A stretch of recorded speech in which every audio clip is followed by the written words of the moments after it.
Welcome to our community church, Unitarian Universalist. I'm your worship associate, Amy Holtkamp, and it's a joy to be with you in person and virtually today. So who are we as community church? We are progressive, open-minded, and inclusive religious community. We welcome all who are on a spiritual search for truth and meaning. Ours is a faith in action as we do the work of social justice and elevate compassion in our quest to live ethically, recognizing the inherent worth and dignity of every being. Please look to your weekly email for announcements. I hope you all had a restful day yesterday. An author I really like, Beth Kempton, calls this week between Christmas and New Year's the hush. So thank you for joining us today for our worship during the hush. We're thrilled today to welcome Reverend Justin McCreary. He will be joining us once a month while we conduct our search for a new minister, and we're so pleased to welcome him. Reverend Justin is a minister of the Unitarian Universalist Church in Jackson, Mississippi. Reverend Justin McCreary felt his call to ministry when he first entered the pulpit at 12 years old.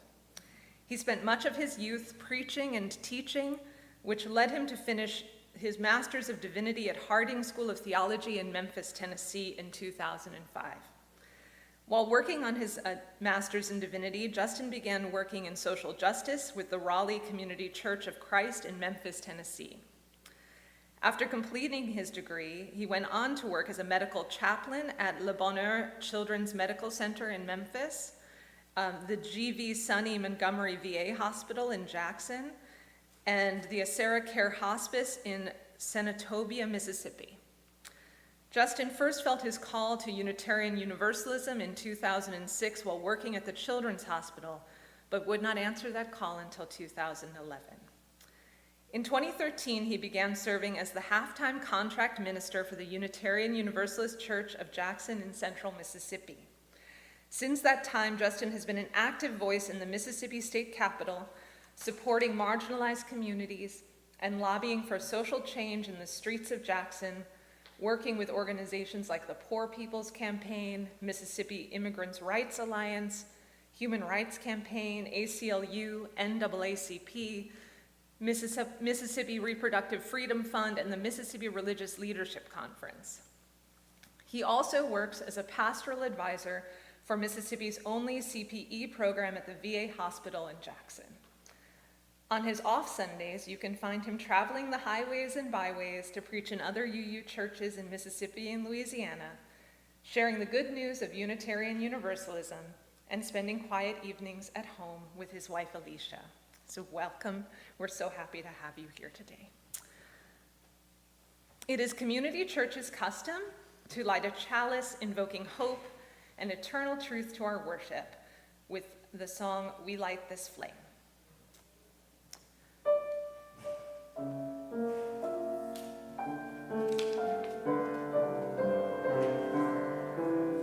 We light this flame to affirm the light of truth and knowledge and the warmth of love and community and the fire of hope and commitment.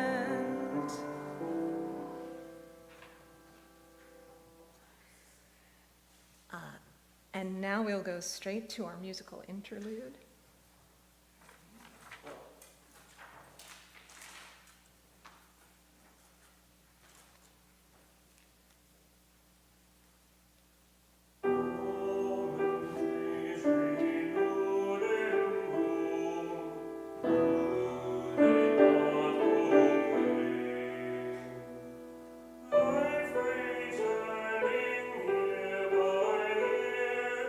Love and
Our first reading today is A Blessing for Traveling in the Dark by Jan Richardson. Go slow if you can, slower, more slowly still. Friendly, dark, or fearsome, this is no place to break your neck by rushing, by running, by crashing into what you cannot see. Then again, it is true, different darks have different tasks, and if you have arrived here unawares, if you have come in peril or in pain, this might be no place you should dawdle. I do not know what these shadows ask of you, what they might hold that means you good or ill. It is not for me to reckon whether you should linger or you should leave, but this is what I can ask for you. That in the darkness there be a blessing, that in the shadows there be a welcome, that in the night you be encompassed by the love that knows your name.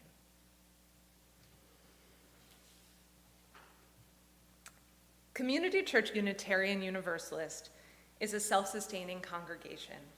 Members and friends' generosity help us do the sacred work of bringing justice, spirituality, and compassion to our community and beyond.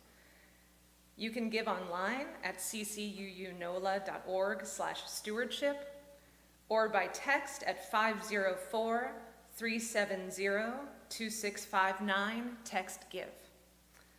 You can also send a check to CCUU at 6690 Fleur-de-Lis Drive, New Orleans, Louisiana, 70124. And if you're here today, you can give in person. We will bring the plate around during our musical offertory, and if you're unable to reach the plate, we'll come to you. Thank you.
Now is our sacred time of joys and sorrows. If you are online, please write your joys and sorrows in the comment section to be read aloud. If you're in person here, there were cards in the lobby. If you didn't get a chance to write one before the service, you can do so now during our musical interlude. Thank you so much.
I have an announcement filled with sorrow for the loss of our friend and also joy for her life. Ruth Oliveira's funeral is on Tuesday from 2 to 3, with visitation starting at 12:30 at Lake Lawn. Were there any other cards from today? Okay, and there's nothing online either. So I'll go ahead and light a candle for Ruth, and we'll also light 2 more candles, one for the joys still bubbling up that are too new to share, and one for the sorrows that we cannot yet put words to.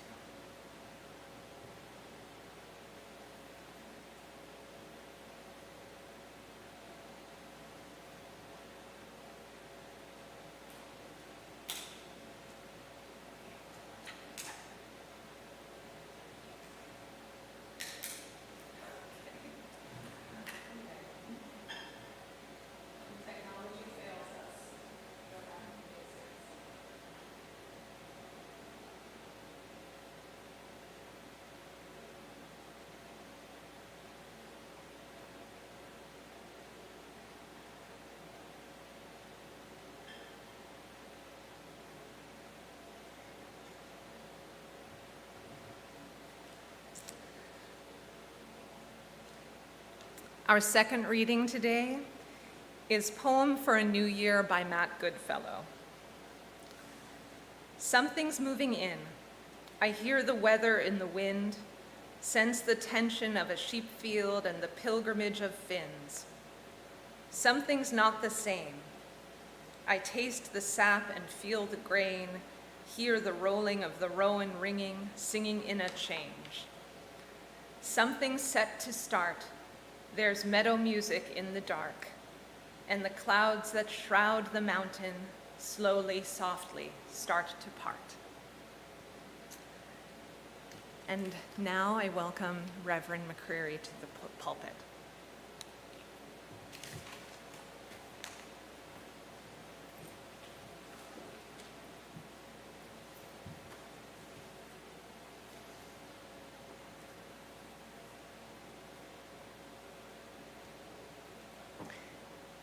It's an absolute pleasure to be here this morning. I look for any opportunity to come to New Orleans that I absolutely can.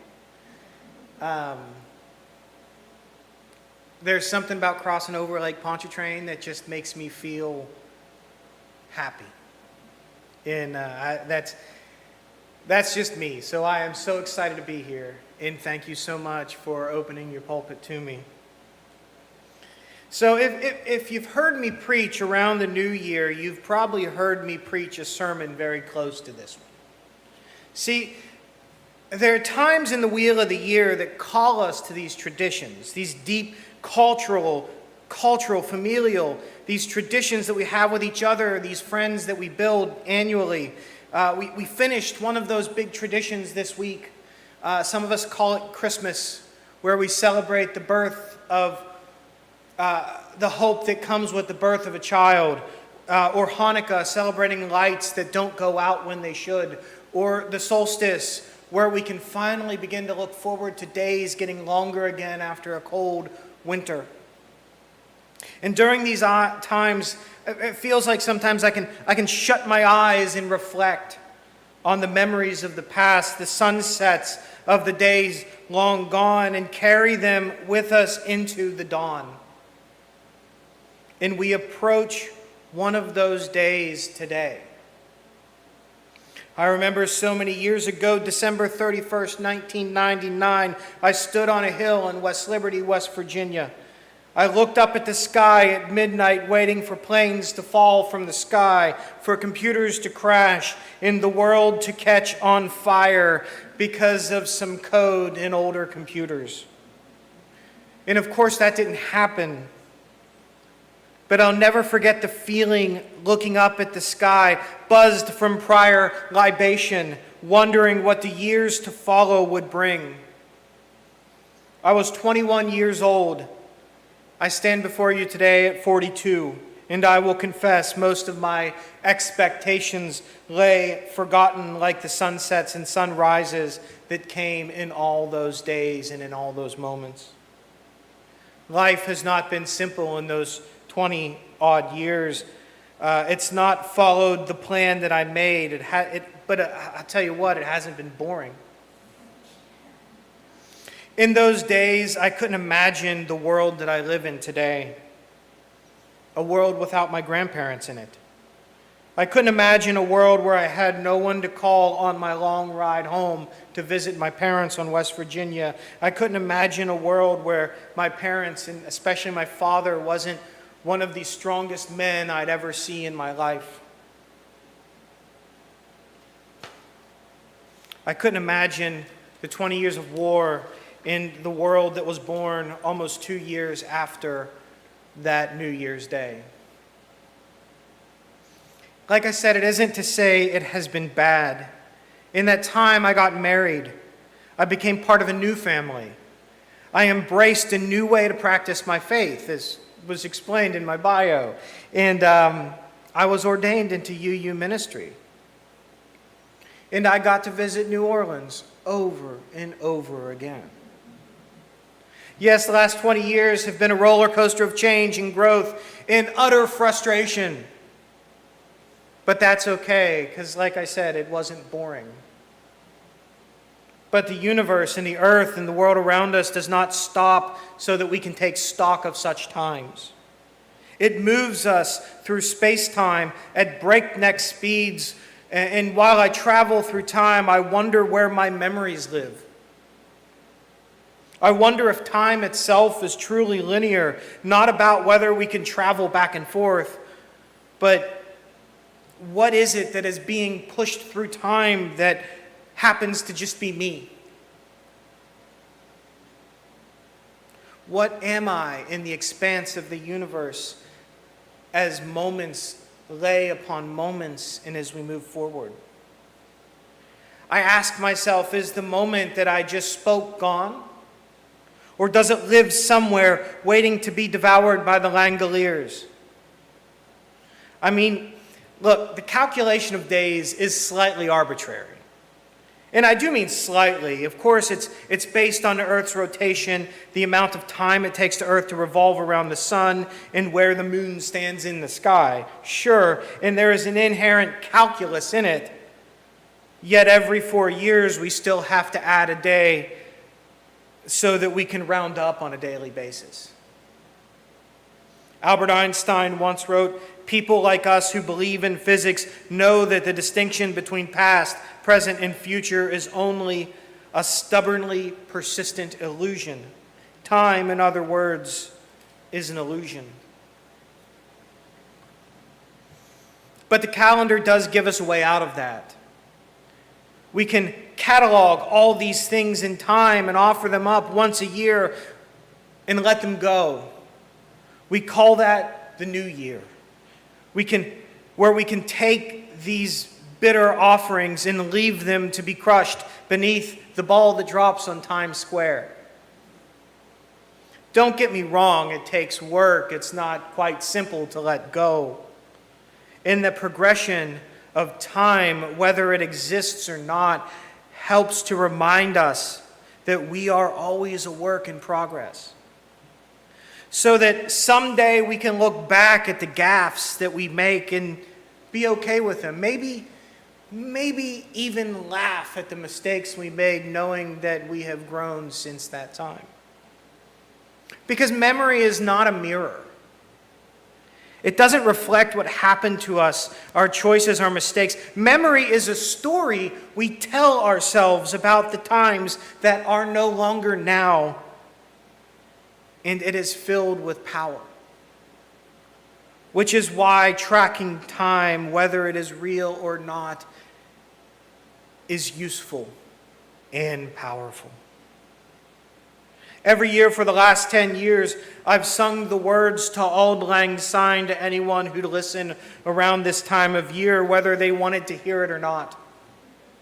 I always find an excuse. For instance, this year I'm going to sing it to you. It is my blessing, my way of saying, If you can get through my version of this song, you can get through anything. But see, I really do love those words. Auld Lang Syne literally translates from Scots English to Auld Long Since. And if you need that phrase to make some sense, think of it as long, long ago, or days gone by, or even for old time's sake. A song sung for centuries in Scotland, though the versions most of us have heard were penned by Robert Burns. We all know the opening. Should old acquaintance be forgotten, never brought to mind? Should old acquaintance be forgotten, days of Auld Lang Syne? We even know the chorus a little. For Auld Lang Syne, my dear, for Auld Lang Syne, we'll take a cup of kindness yet for Auld Lang Syne. The song in its opening asks us an important question: should old acquaintances be forgotten? And the answer to the question, though never directly given, can be inferred through context. And that answer is that no, they should not be forgotten. And that is most of the song that we know. But if we continue to sing the song, we would hear the singer call us to raise a glass in honor of old times, which is an important thing to do, to raise a glass to old times. As the singer continues to sing, we hear about some of those old times that the singer experienced. I think the most fun of all the verses in the original Scots is, "We twa have perdy the burn frae morning sun till dine, but seas between us bray herords in Auld Lang Syne." Basically, the singer is talking about kayaking with someone he cares about. We have paddled the burn from morning sun till night, but the seas between us have roared since all those days gone. In the last verse of the song, he offers his hand, or the singer offers their hand to their old friend, and they raise a glass and drink in memory of that relationship. I told you I was going to inflict you with the song, so when it goes together, it sounds like this. Should old acquaintance be forgotten, never brought to mind? Should old acquaintance be forgotten, Auld Lang Syne? For Auld Lang Syne, my jo, for Auld Lang Syne, we'll take a cup of kindness yet for Auld Lang Syne. And surely you'll be your pint stoop, and surely I'll be mine, and we'll take a cup of kindness yet for Auld Lang Syne. We twa heron about the braes and wood, the gowrans fine. We've wandered mony a weary fits in Auld Lang Syne. We twa have perdy the burn frae morning sun till dine, but seas between us bray they roads in Auld Lang Syne. And there's a hand, my trusty fear, and gie's a hand o' thine, and we'll tak a right good willy waught in days of Auld Lang Syne. For Auld Lang Syne, my jo, for Auld Lang Syne, we'll take a cup of kindness yet in days of Auld Lang Syne. The last verse, and there's a hand, my trusty fear, my trusty friend, and gie's a hand o' thine, and give me your hand, and we'll tak a right good willy waught, which makes itself known, for Auld Lang Syne. The song calls us to take a moment and focus our thoughts backward through time, whether it be an illusion or not. Because we should. When my brother and I get together, we tell stories with each other. When other friends gather together with me, we tell of our exploits of the past, and we laugh sometimes at how dumb we really were. Sometimes we even sing songs together or quote lyrics, and with a few we even read poetry. And then we'll take a glass and raise it. Not all of them, but some of them. And laugh and reflect on Auld Lang Syne. See, it's fun to think about the old days, especially the days that we remember that are happier and more joyful than they actually were. Remember, memory isn't a mirror. It's a story we tell ourselves. And if we aren't careful, we defy our memory, or we deify our memories. Human beings have been turning things into gods for a long time. And the good old days is one of those gods. While I was home this past year, I went hiking with my nephew, and we came across this campground that both he and I had attended for summer camp, me back when I was 14 years old. I saw the cabins that I used to sleep in. I remembered the hill that I walked every morning for breakfast. Memories of those old days flooded into my mind, campfires, friends, and dances. And it would be easy for me to think of those old times as simpler. Because they were. But they weren't simpler because they were better. They were simpler because I was a teenager, without a mortgage, without credit card debt, and without real, true awareness and visualized frustration over our political system and the way it affects people. When I was a kid, life was better or easier, or maybe it was just simply different. But it had much less nuance. See, my folks, all those years ago, 35, 40, something like that, years ago, they had a mortgage. My mom had 2 jobs, and my dad worked overtime for 20 years straight just so that we could make ends meet. Life wasn't easier for them just because it was for me. Don't get me wrong, I love nostalgia. Just ask me about my Commodore 64. But if we aren't careful, our nostalgia can get in the way of all the goodness that is to come. So this is the point of my sermon. It's a good time of year to reflect on the past. The good, the bad, especially this past year or two, which have been pretty hard on everybody, because we can only grow through reflection. But our reflection should lead us to letting go of the bad and the good. Why do we let go of the good?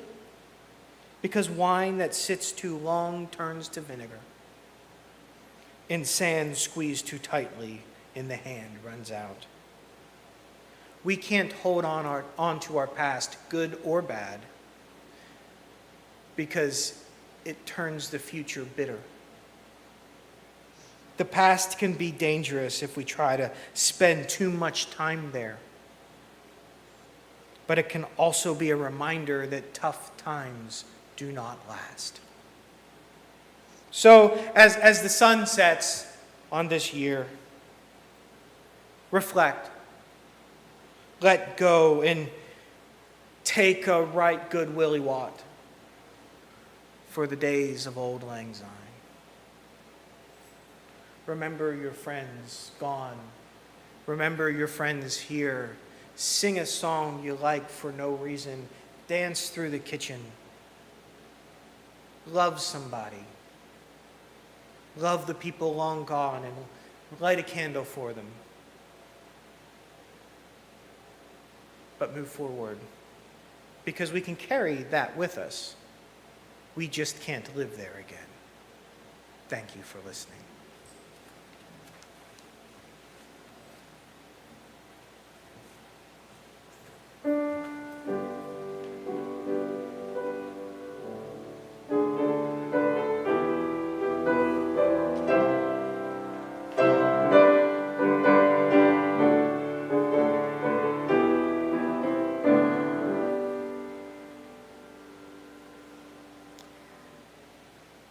Our benediction today is an excerpt from On the Pulse of Morning by Maya Angelou. The horizon leans forward, offering you space to place new steps of change. Here on the pulse of this fine day, you may have the courage to look up and out and upon me, the rock, the river, the tree, your country. Here on the pulse of this new day, you may have the grace to look up and out and into your sister's eyes, into your brother's face, your country, and say simply, very simply, with hope, good morning.